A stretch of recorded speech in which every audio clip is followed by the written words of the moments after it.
The first thing the aliens noticed about us was how easily we bled. To them, we were soft, meat and bone wrapped in thin skin, fragile things that broke under pressure. They towered over us, all armored plates and glistening carapaces, muscle threaded with living alloy. We looked like something that had lost its shell, and yet when the campaign began, it wasn't their armor that mattered. It was endurance. The dropship shuddered violently as it entered orbit over Karath 9, a planet so hostile the ground itself corroded metal. The briefing had said, toxic atmosphere, constant seismic activity, class red instability. In other words, death world. The kind of place humans were born to outlast. Private Torres vomited in his helmet again. Christ, Torres, Corporal Mason muttered, smacking the younger man's shoulder plate. That's the third time. Yeah, Torres groaned. Maybe if the ship didn't fly like a dying goose? It's not the ship, Mason said, grinning without humor. It's your weak stomach.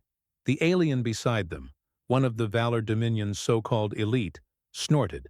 The sound was wet, vibrating through the multiple mandibles on its face. Pathetic. Your kind cannot even handle descent.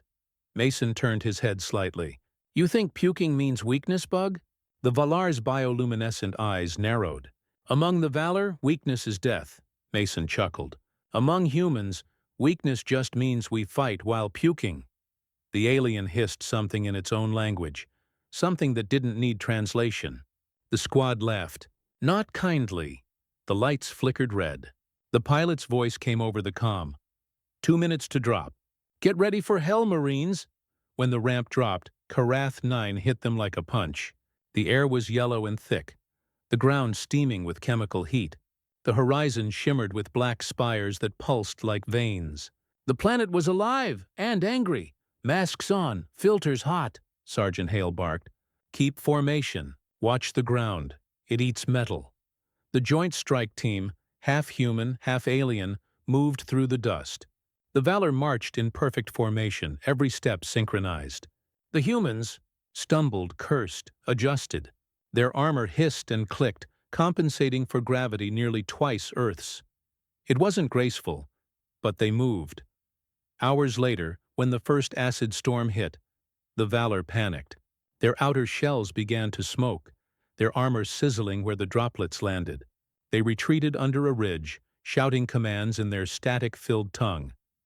The humans didn't stop.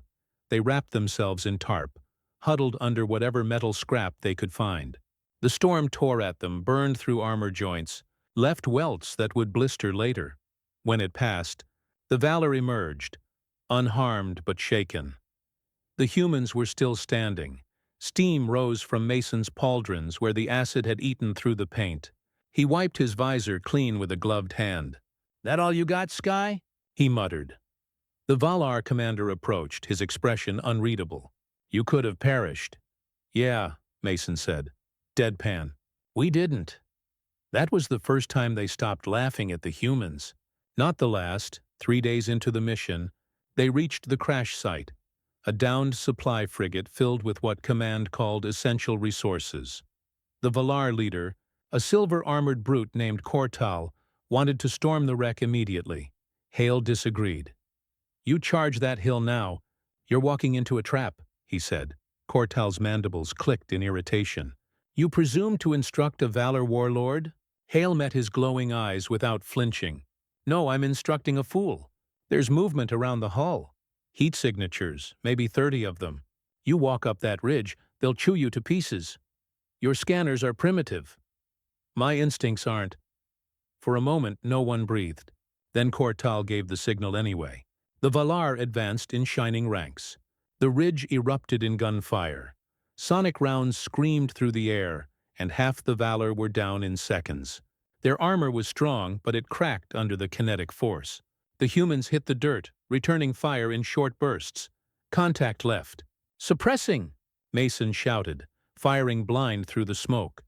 Hale barked orders, voice steady even as rounds chewed through the rock near his head. Torres, flank left! I want grenades in that nest now! Torres moved like he was possessed. Low, fast, desperate. His armor pinged with impacts, alarms screaming in his HUD. He reached the nest, pulled the pin, and threw. The explosion shook the ridge. When the smoke cleared, the enemy, something twisted and half-organic, was nothing but red mist. The Valor, stunned and broken, regrouped slowly. Their commander's silver plating was cracked. He looked at the humans, filthy, bleeding, and grinning like wolves. "You survived," he said, almost quietly. Hale spat blood. "We always do." That night, they made camp in the ruins of the frigate. The Valar refused to remove their helmets, claiming the air still carried poison. The humans sat barefaced in the toxic wind, eating nutrient paste and laughing about near death. Torres rubbed a blister on his hand. "You ever notice how these aliens think we're fragile?" "Yeah," Mason said, chewing. "It's adorable." "They've got armor that can stop railgun rounds," Torres said. "And they still can't handle a few drops of acid rain." "That's because they evolved on safe worlds," Hale muttered from the shadows. "Stable ecosystems, controlled environments. They didn't need to adapt." "We did." He looked up, his scarred face lit by the flickering fire. "You ever hear what Earth's gravity does to off-worlders?" Torres shook his head. "Kills them," Hale said. "Crushes their bones in weeks. The air pressure bursts their lungs.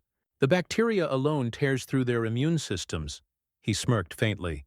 "We call it home." Cortal had been listening. He stepped closer, eyes narrowing. "You mean to say your world kills others?" Hale shrugged. "Kills us too, sometimes. We just don't stop living because of it." The alien was silent for a long time. 2 days later, the real nightmare began. They were moving through a ravine when the ground gave way.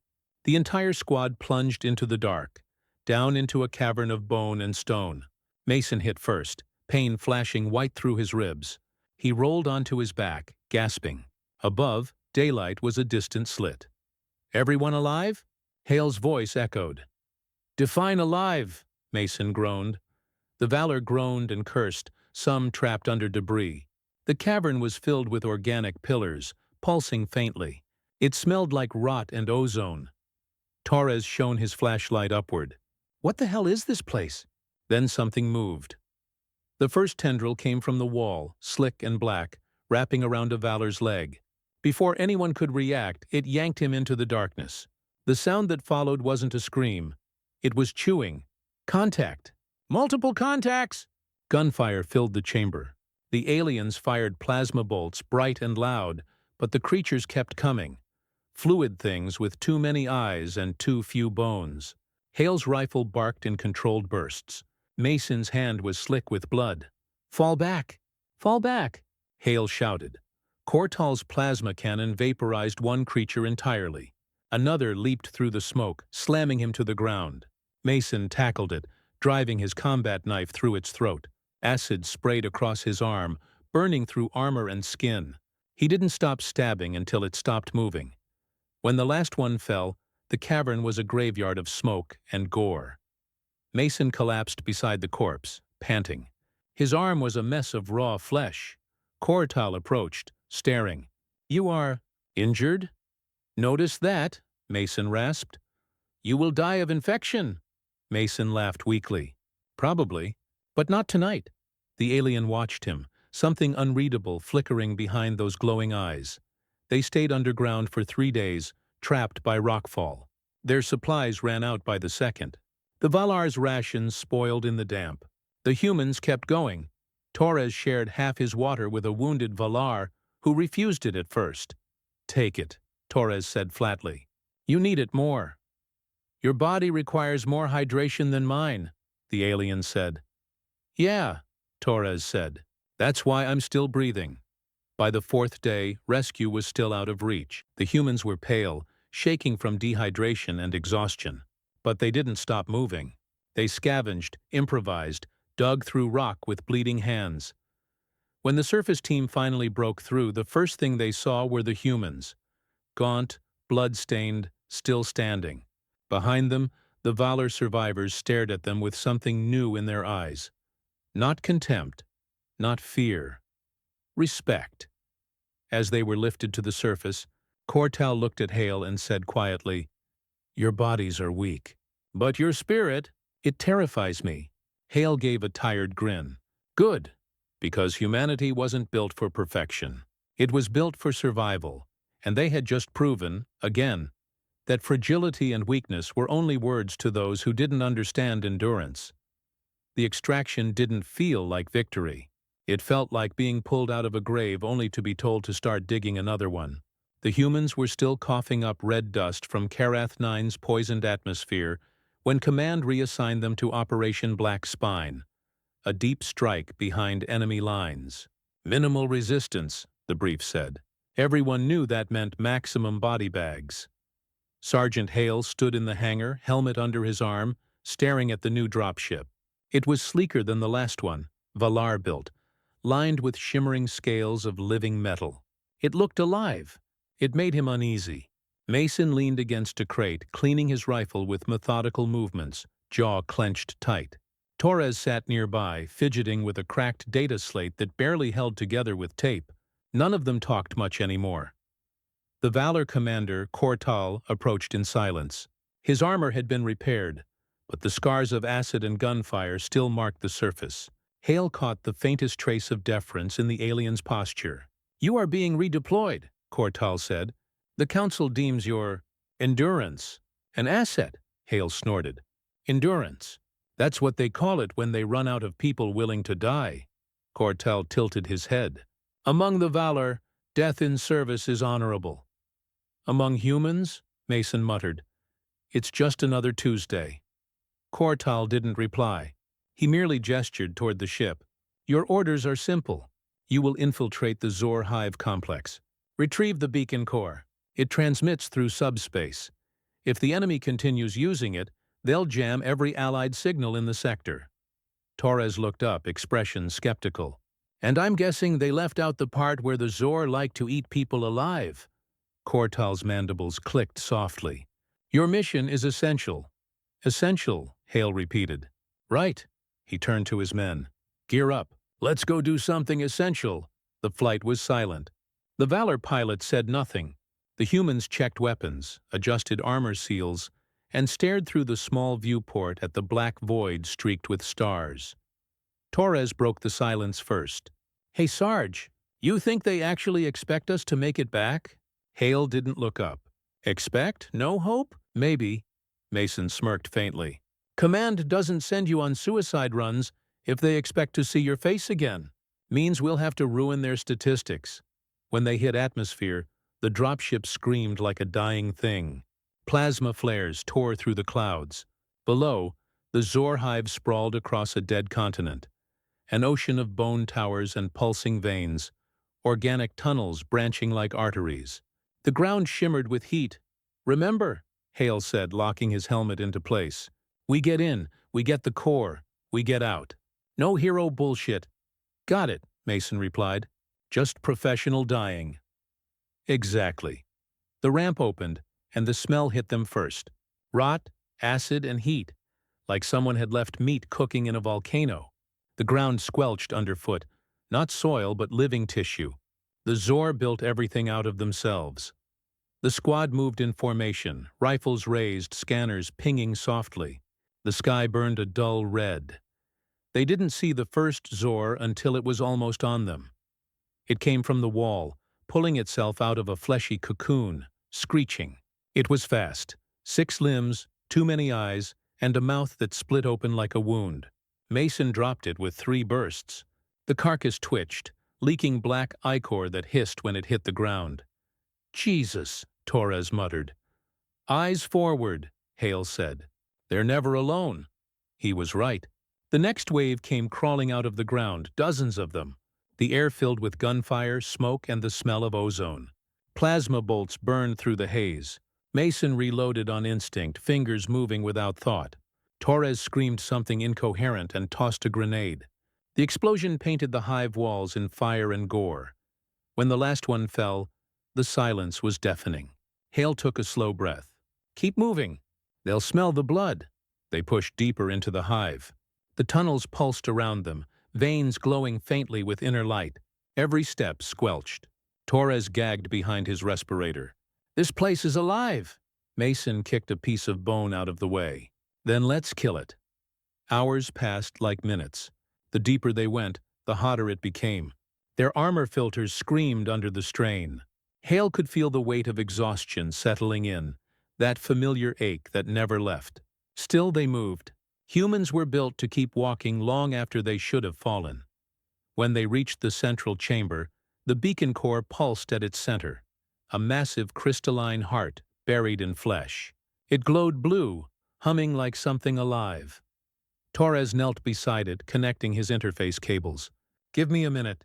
I can disable the link." "Make it 30 seconds, Hale said. "We've got company," the walls rippled. Jor poured in like a tide. Dozens, maybe hundreds. Mason opened fire, screaming. "I thought this was minimal resistance." "Welcome to Command's definition of minimal," Hale shouted back, firing until his rifle overheated. Torres' hands shook as he worked. The interface fought him. Biological systems trying to heal around his cables. Sweat dripped into his eyes. Almost there, one of the creatures lunged at him.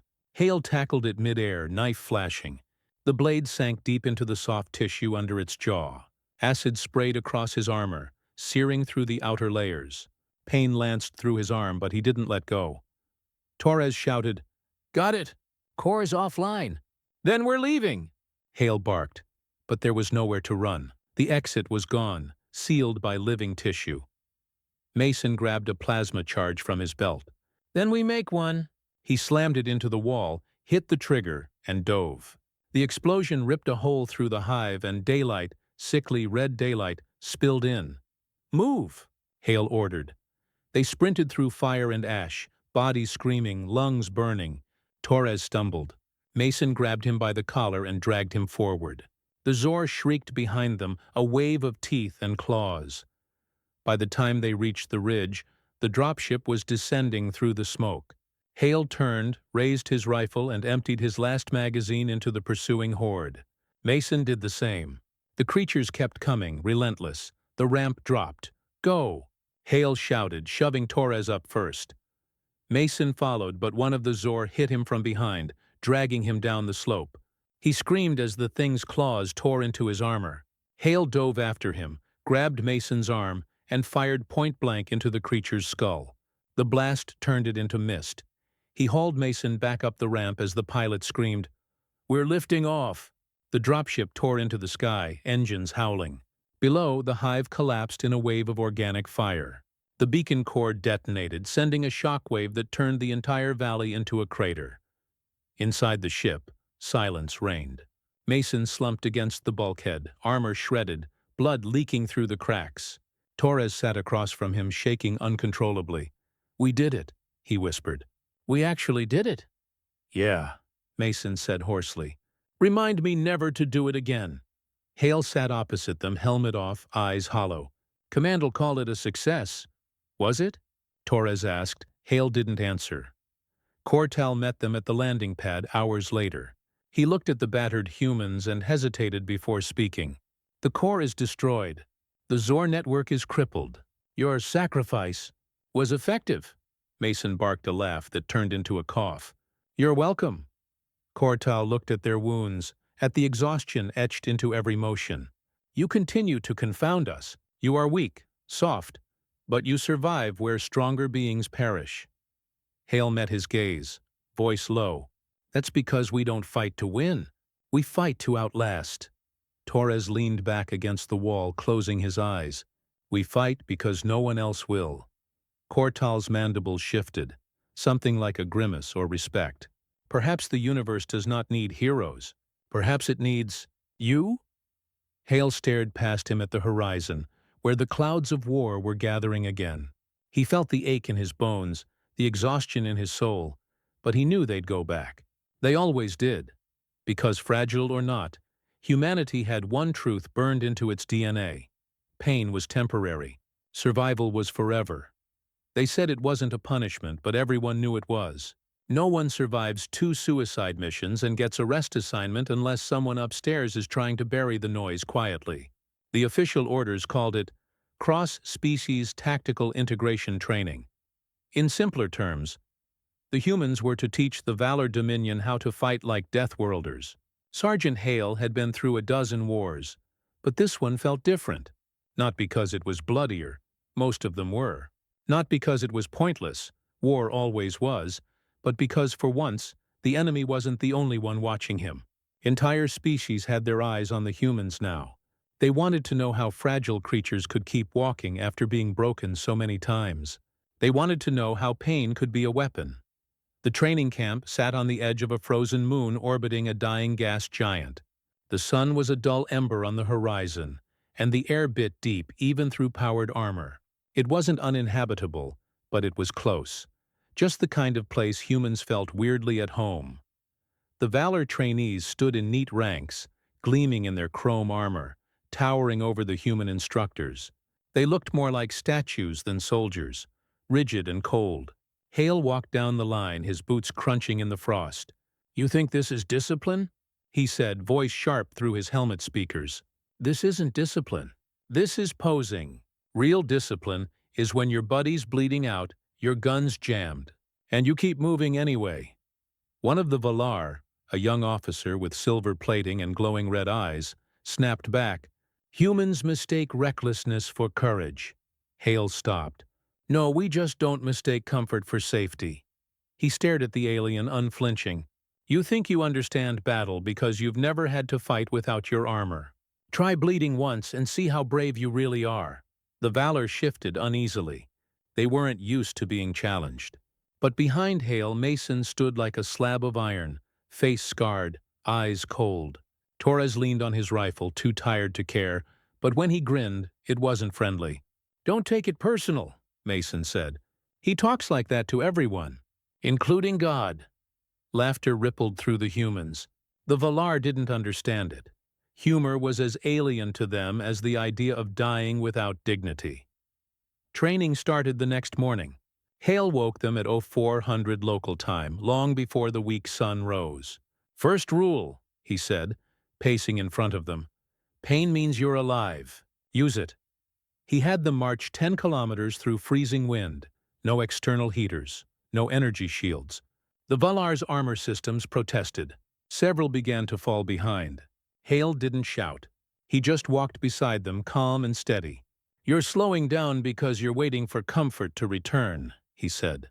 "It won't. Not here. You either move or you freeze." When they reached the ridge, Mason set up live fire drills. The Valor hesitated. "Your rounds could pierce our armor," one protested. "Then don't get hit," Mason said, and opened fire. The aliens panicked. Plasma bolts flew wide, striking ice and rock. The humans advanced slowly through the chaos, rifles tight to their shoulders, movements deliberate. Hale watched them, jaw tight. "Control isn't about fear," he shouted over the gunfire. "It's about deciding when to be afraid." By the end of the day, 4 Valar had collapsed from exhaustion. The humans dragged them back to camp, not gently. Hale dropped one at the edge of the fire pit. "You're lucky," he said. "Cold builds character, or kills you. Either way, problem solved." The Valar commander approached later that night, his armor faintly glowing in the dark. "Your methods are primitive," he said. "They work," Hale replied. The commander's mandibles twitched. "They destroy morale," Hale smirked. "Morale's what you have before the first shot's fired. After that, you've got will." He didn't bother arguing further. The next morning, he woke them earlier. The cold was worse, the drills longer. Torres coughed blood halfway through but kept running. Mason carried one of the Valar who'd collapsed without breaking stride. The aliens watched, confusion and disbelief mixing behind their glowing eyes. That night, the wind screamed across the ridge like a living thing. Hale sat by the fire, staring into it. Mason sat beside him, rolling his shoulders. "You think they're getting it?" he asked quietly. Hale shrugged. "Doesn't matter. They don't need to get it. They just need to feel it. Pain, fear, and what comes after." Torres limped over, clutching a steaming mug of synth coffee. "We teaching them how to survive or how to hate us?" "Both," Hale said. "One usually leads to the other." 2 weeks later, word came down. The front had collapsed. The Zor had adapted, spreading faster than expected. Command wanted the humans to lead the Valar trainees in a real operation. A live combat test. It wasn't supposed to be full-scale, just a recon in force to test coordination. Hale didn't believe in small operations. They deployed at dawn. The battlefield was an ash plain, littered with half-digested bones and wreckage. The enemy was everywhere. "Remember," Hale said over comms, "you're not here to prove you're strong. You're here to prove you can keep fighting when you're not." The first engagement went sideways immediately. The Zor erupted from underground, tearing through the Valar's forward lines. Plasma fire lit up the sky. The aliens broke formation under pressure. "Hold the line," Hale barked, running forward, his rifle spitting fire. Mason was right beside him, a wall of noise and fury. Torres manned the heavy repeater, the gun roaring like thunder. A Valor squad panicked, retreating from a flank assault. Hale grabbed their officer, dragging him down behind cover. "You run, you die!" he shouted. The alien's voice shook. "There are too many." "There's no such thing as too many," Hale growled, eyes blazing behind his cracked visor. "There's only not enough bullets." "You've got plenty." He shoved the alien's weapon back into his hands. "You don't win wars by being unafraid. You win by fighting scared and doing it anyway." They fought for 6 hours. When the dust settled, half the Valor were dead, and every human was bleeding. But they'd held the ridge. The Zor corpses burned in heaps, black smoke curling into the weak sunlight. Kortal himself arrived in a shuttle as they were pulling bodies out of the muck. His eyes widened when he saw Hale's unit still standing. "You were outnumbered 6-1, he said. "Yeah," Mason muttered, wiping blood from his jaw. "Felt like 7. You did not fall back?" Hale gave him a look that was half pride, half contempt. "Retreat's not in our language." Kortal turned slowly to his troops, who stood silent and stunned. "You see," he said, "this is why they live. This is why they win." Hale almost laughed. "We don't win, Commander. We just refuse to lose." That night, under the dull glow of the dying moon, the Valor held a ceremony. It wasn't for victory. They had no word for that anymore, but for endurance. They built a circle of fire, ancient ritual style, and invited the humans inside. It was the first time Hale had seen aliens treat his kind as equals, not tools. Kortal raised a clawed hand. "We mocked your weakness," he said, voice carrying through the cold air. "We saw only flesh. Now we see the truth. Your bodies break, but your will does not." Torres smirked. "Took you long enough?" The alien ignored the jab. "From this day the Valar will fight beside the Deathworlders, not above them." The flames reflected in Hale's eyes. He thought of Earth, the storms, the hunger, the way humanity had clawed its way up through extinction after extinction. He thought of the way his father's hands had trembled after the war, how his mother had kept smiling anyway. Fragile, they said. Weak. But maybe that was the secret. Fragility meant the ability to bend, to heal, to keep going when harder things shattered. As the fire burned, the wind carried a low, rising sound. The training camp's anthem, a rough human tune from before the stars. Mason started humming it first, then Torres joined. Soon even the Valor tried to follow, their strange voices turning it into something otherworldly. When the song ended, Hale stood, looking out at the horizon where new battles waited. "This isn't the end," he said softly. "The Zor aren't done. Neither are we." Mason grinned, a flash of teeth under grime. "Good. I was starting to get bored." The others laughed, tired, broken, alive. Hale didn't laugh. He looked at the stars instead, at the endless dark between them. Somewhere out there, more enemies were watching, waiting to learn what the rest of the galaxy had just started to understand. Humanity didn't conquer by being invincible. It conquered by surviving the impossible. And now, they'd taught others how. The storm came without warning. 1 hour, the new coalition forces were fortifying their line along the glass plains of Tarth 9, and the next, the horizon went black. The Zor didn't march or advance. They swarmed, a living tide, an ocean of claws and flesh and screeching hate that moved like a single organism. The sky was filled with their spore ships, raining pods of bone and fire. Sergeant Hale had seen large-scale assaults before, but nothing like this. The earth itself seemed to shift under the weight of them. The front line shook as explosions carved molten holes in the ground. The Valor formations that had once looked flawless now crumbled under sheer terror. Their precision meant nothing when chaos hit. Hale's voice cut through the comms like a knife. "Fall back to the ridge. Control your fire! Make every shot count!" Mason was already on the heavy railgun, shoulders locked, armor plates glowing from heat. The weapon thumped rhythmically, spitting molten metal through the incoming masses. "I thought they were supposed to be retreating after the hive strike," he shouted. "They adapted," Hale replied, crouching behind a broken transport hull. "They always do." Torres ducked low, tossing a proximity charge into the swarm. It detonated in a flash, carving a gap that closed almost instantly. "They're learning fast, Sarge," he yelled. Hale fired back without looking up. "Then we'll teach them faster." The Valar commander Cortal was on the comms too, his voice rough with static and panic. "Our line is broken. We are being overrun." Hale switched channels. "Then form a new one. Anchor on our position. You cannot hold that ground. Watch us." The ridge was hell. Smoke, acid rain, plasma flashes. It all blurred into one. Hale's armor was cracked, his HUD flickering from damage. Mason's gun finally overheated, the barrel glowing red. He switched to his sidearm, shooting at shapes in the smoke. Torres dragged a wounded Valor soldier behind cover, ignoring the acid hissing on his gauntlet. The Zor kept coming. Crawlers, flyers, beasts the size of tanks. Every time one died, another rose from the ash. The air smelled like burning blood. Hale's ammo counter hit 0. He pulled his combat knife without hesitation. A creature leapt from the mist, claws flashing. He met it mid-air, jamming the blade up through its throat. Black ichor sprayed his visor. He pushed it off, chest heaving. "Out of ammo!" Mason roared. "Use your fists!"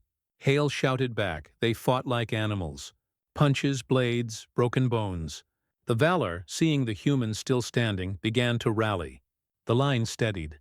For the first time, Valar and human moved as one. Fluid, brutal, desperate. Then the ground cracked.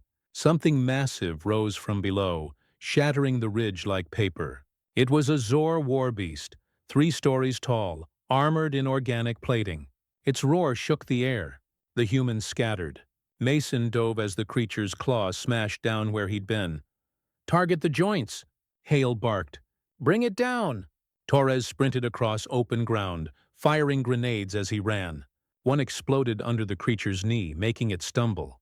The Valor unleashed plasma fire, carving glowing wounds in its shell.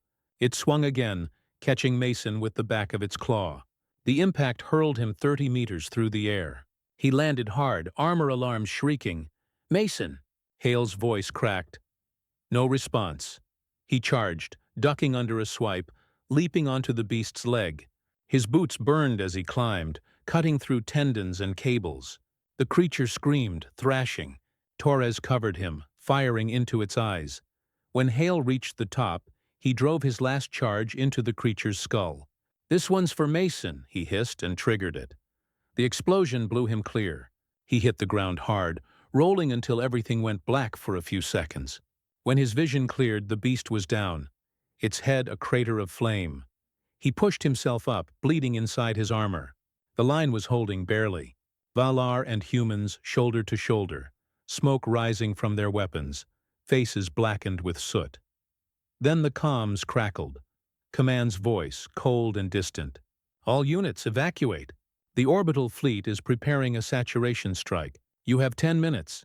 Hale looked around at the survivors, at the broken ridge covered in corpses, at the soldiers who could barely stand. "You can't be serious," he said quietly. "We're still down here." "Evacuate immediately." "That's an order." "Negative," he snapped. "We still have wounded." The line went dead. Cortal approached, limping, one arm gone. "They will burn us," he said. Hale stared at the sky. The clouds were glowing. "Not if we burn first." He switched to local comms. "Everyone still breathing, listen up. We're not leaving anyone behind. Get the wounded to the transport zone. Torres, get the beacon working. Mason?" He stopped. Mason was still down, 20 meters away, armor half melted. Hale ran to him, dragging him upright. Mason's visor was shattered, one eye swollen shut. "Did we win?" Mason rasped. "Not yet." Mason laughed weakly, blood bubbling at his lips. "Knew it." Hale half carried him to the evac zone as Torres struggled with the comm beacon. Static, interference, screams. "Come on, you bastard," Torres muttered, pounding the console.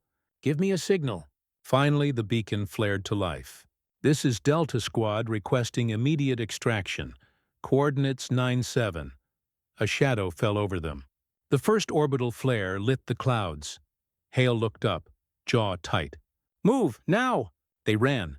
The ground trembled. Fire rained from the sky. White, blinding, apocalyptic. The Zor screamed as everything burned.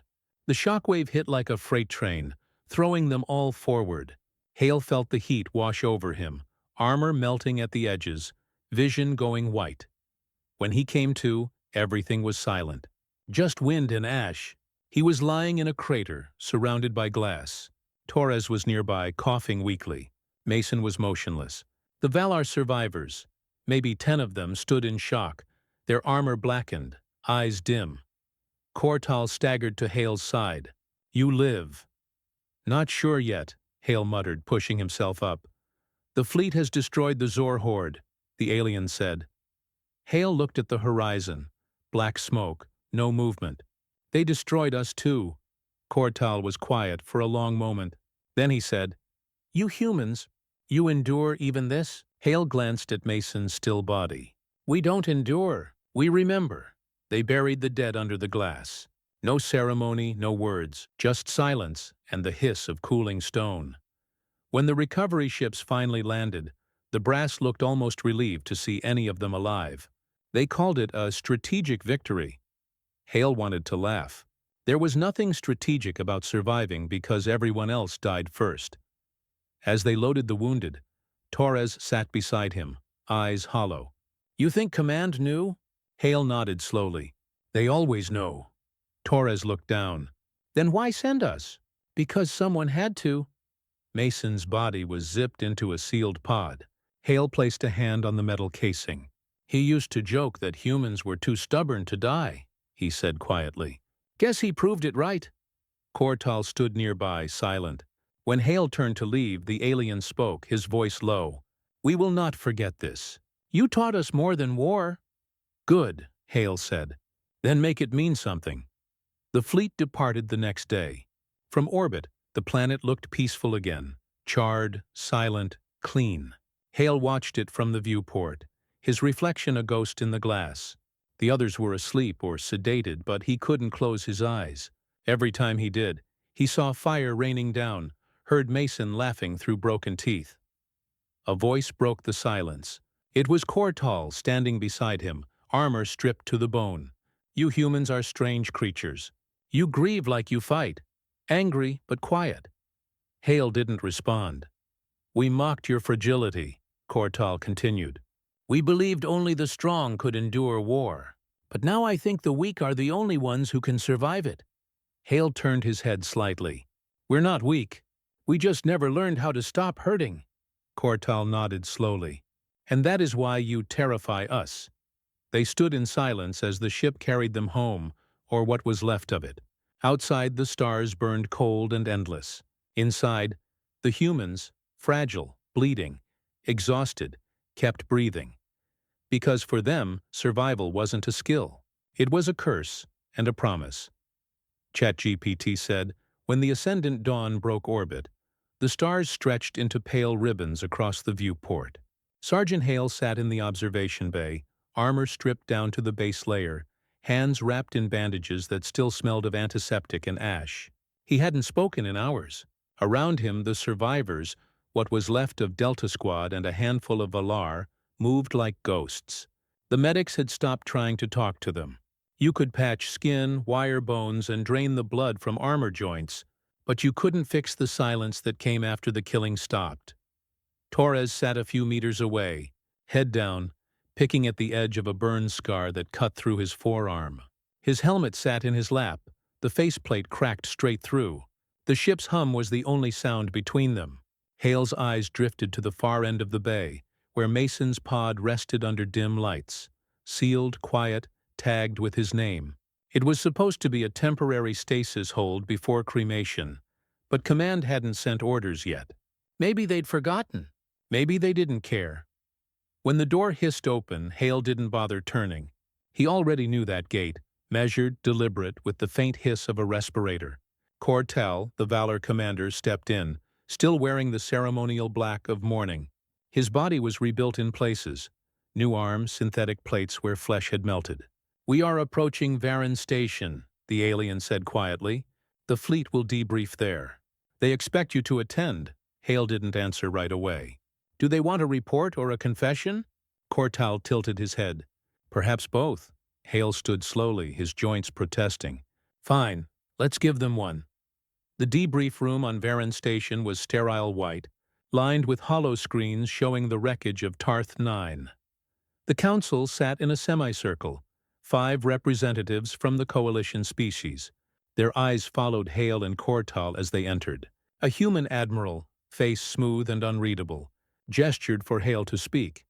"Sergeant Hale," she began, voice clipped, "you led Delta Squad during Operation Glass Veil.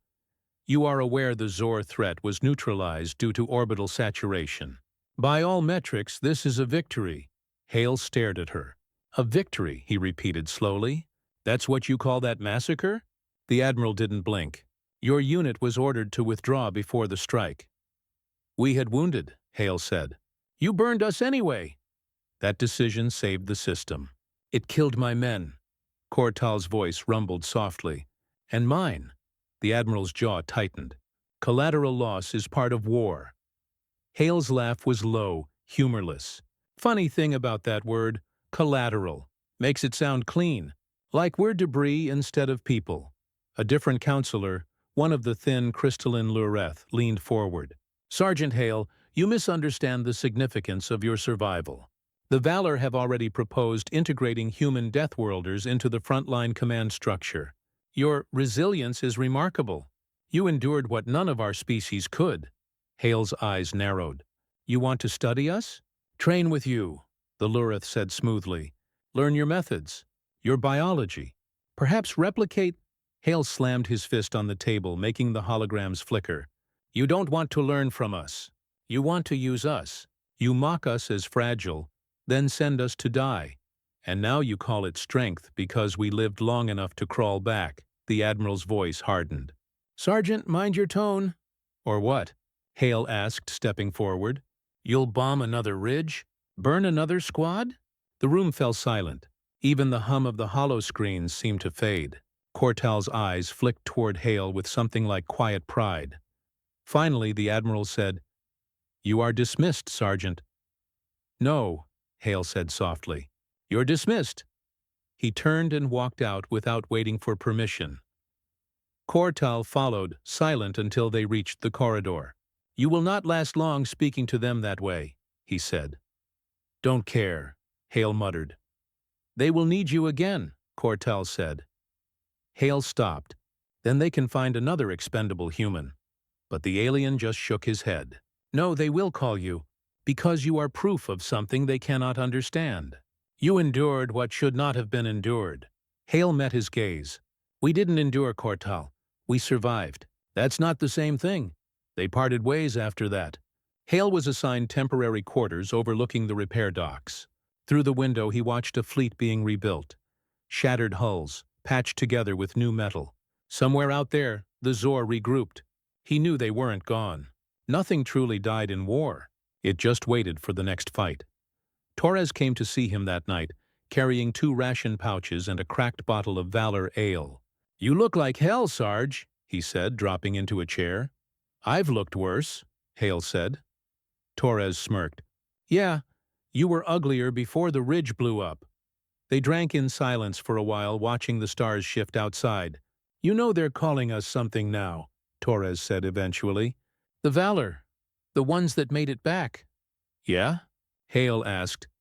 "They call us the Unbreakable." Hale let out a tired laugh. "Sounds like a recruitment slogan." "Maybe," Torres said. "But they mean it. They saw what we did down there. They saw humans fight with broken bones and empty guns." "You think they'll ever forget that?" Hale stared at the stars. No, and maybe that's the problem. The next day, orders came through. Delta Squad, what remained, was being reassigned to a new joint operation. Frontier Deployment, Uncharted Sectors. A peacekeeping mission, they called it. But Hale knew better. Peacekeeping was just a slower kind of war. He met with Cortal one last time before departure. The Valar commander was being sent to lead his own coalition forces. He bowed slightly, a rare gesture for his kind. "Your people frighten the council," he said. "They see your pain and call it madness. They see your will and call it defiance. But I have fought beside you and I see what it truly is." Hale raised an eyebrow. "And what's that?" Cortal's mandibles flexed in what might have been a smile. "Faith. You have faith in nothing but yourselves. That is the rarest kind." Hale shook his hand, rough against the alien's plated skin. "Take care of your people, Cortal. And you of yours," the alien replied. "Though I suspect yours do not need much care. They seem to thrive on the impossible." The human transport Vigilant Dawn left Varan Station 3 days later. Hale stood in the bay again, watching the stars blur into light. Torres sat across from him, helmet in hand, new recruits murmuring nearby. Kids, mostly. Too clean, too hopeful. They hadn't seen what he'd seen. Not yet. As the engines rumbled, Hale closed his eyes for a moment. He thought of Mason, of the ridge burning, of Cortal's words. Humanity's fragile bodies, that was what they'd mocked. Their soft flesh, their limited strength, their need to breathe and bleed. But the joke was over, because fragility had become their weapon. It was what made them adapt, improvise, fight through agony that would have killed any other species. It was what made them human. The comm crackled. "All units, prepare for FTL in 10. Torres nudged him. "Another day, another impossible job, huh?" Hale smirked faintly. "Wouldn't be us otherwise." The stars stretched thin again, the ship trembling as it broke into the void. Hale leaned back against the bulkhead, eyes half closed, the hum of the engines steady beneath him. Somewhere out there, another war was waiting. It always was. But now, when the galaxy thought of humans, they wouldn't think of fragility. They'd think of the Deathworlders, the demons who refused to die, who laughed in the face of annihilation, who survived the impossible and kept walking. And if the universe had any sense, it would learn to be afraid, because humanity didn't need to win every war. They just needed to outlast everyone else, and they always did.